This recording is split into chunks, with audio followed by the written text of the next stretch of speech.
Et c'est l'heure du journal des médias de Julien Pichenet. Et on commence bien sûr avec les audiences. Et c'était la finale de Koh-Lanta qui a dû faire un bon score, j'imagine, hier sur TF1. Oui, mais Koh-Lanta est resté finalement dans sa moyenne habituelle avec 3 200 000 téléspectateurs, 17% du public.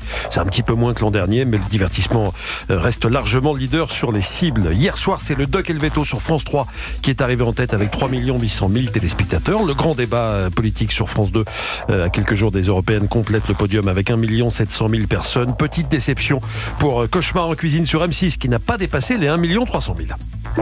Europe 1, le journal des médias.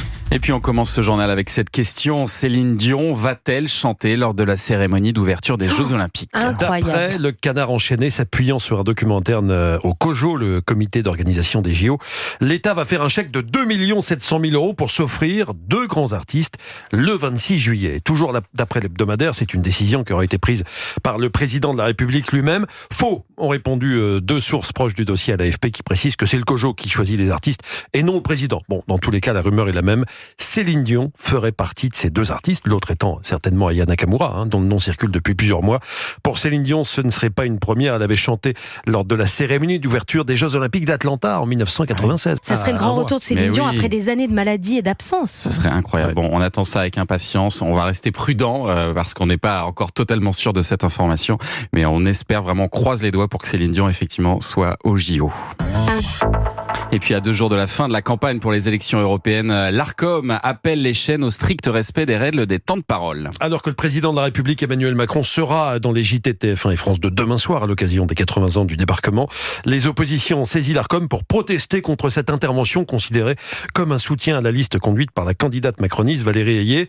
Le régulateur des médias a publié un communiqué dans lequel il signale que tout ou partie des propos tenus lors de cette interview pourra être pris en compte dans le temps de parole de la liste du camp présidentiel. Ce qui signifie qu'il faudra que les autres listes bénéficient en contrepartie d'un accès équitable aux antennes. Bon, en attendant de voir comment les chaînes vont s'y prendre, le chef de l'État a accordé une fois de plus une interview dans un nouveau média. Il a répondu pendant 20 minutes aux questions du média Le Crayon. L'entretien a été mis en ligne hier soir sur YouTube à 18h. Il commence comme ceci. Bonjour Monsieur le Président. Bonjour. Merci de nous accueillir aujourd'hui à l'Élysée. On approche des élections européennes de 2024 et pourtant plus de 3/4 des jeunes Français ont annoncé, on estime en tout cas qu'ils vont pas aller voter. Est-ce qu'on peut construire une démocratie sans les jeunes ? Et est-ce que vous, en tant que président de la République, vous estimez avoir une responsabilité justement dans l'engagement des jeunes en politique ? J'essaie de tout faire et je veux tout faire pour que les jeunes aillent voter. Et il fait notamment des interviews dans ces nouveaux médias. Pour l'instant, l'audience reste confidentielle. Sur Instagram, il y a quelques extraits qui ont été publiés et ils ont fait un petit peu plus de 40 000 vues. Mais sur YouTube, la vidéo complète de l'interview n'a amassé pour l'heure que 10 000 vues. Je vous ai vu souffler sur cet extrait, Isabelle Clark. Non, mais je pense que les jeunes doivent aller voter. Et c'est pour ça que l'histoire est aussi importante aussi à communiquer. Elle affine le sens critique. L'histoire est importante au cinéma, à la télévision. Et on manque de culture historique en France. Je pense, il faut continuer. Allez, on parle maintenant de Roland Garros avec le forfait de Novak Djokovic qui ne fait pas les affaires de France Télévisions. Oui, en ce mercredi, il devait y avoir 2 quarts de finale, messieurs. Il y en aura donc 15, Zverev contre 2 mineurs. Et comme il y a 2 diffuseurs, France Télévisions pour la journée et Prime Video pour le soir, eh bien, il y allait forcément avoir un mécontent. Résultat, Zverev et 2 mineurs ont été programmés par la direction du tournoi à 20h15. France Télévisions diffusera donc cet après-midi les 2 quarts de finale féminins qui attirent en général moins de téléspectateurs. En annonçant le programme hier soir, Laurent Luyat sur France 3 semblait toutefois être optimiste. La programmation de demain est tombée également, donc ça va commencer à partir de 13h déjà, donc c'est décalé de 11h du matin à 13h, puisque forcément il y a un match en moins sur les 4, donc avec les 2 quarts de finale dames, puis donc le match entre Alexander Zverev et Alex de Minaur sera programmé en session du soir, en night session. Voilà, on vous dira comment ça va se passer en termes de programmation, puisque c'est en discussion. Laurent lui a parlé de discussion, mais il semblerait que rien n'ait bougé depuis. Il n'y aura pas de codiffusion. France Télévisions devra se contenter du tennis féminin cet après-midi et le match Zverev de Minaur sera pour les abonnés de Prime Video. Il semble loin, Thomas, le temps où France Télé diffusait l'intégralité du tournoi. Cette année, quand on fait les comptes, France Télé n'aura donc diffusé qu'un seul des 4 quarts de finale du tableau, messieurs. Et puis, polémique après la venue du gagnant de la Starac sur le plateau de Quotidien. Lundi soir, Pierre Garnier se produit sur le plateau de l'émission de Yann Barthès, accompagné d'une troupe composée d'une centaine de chanteurs de gospel. Il interprète « Nous, on sait ». Et quand j'appelle ce soir,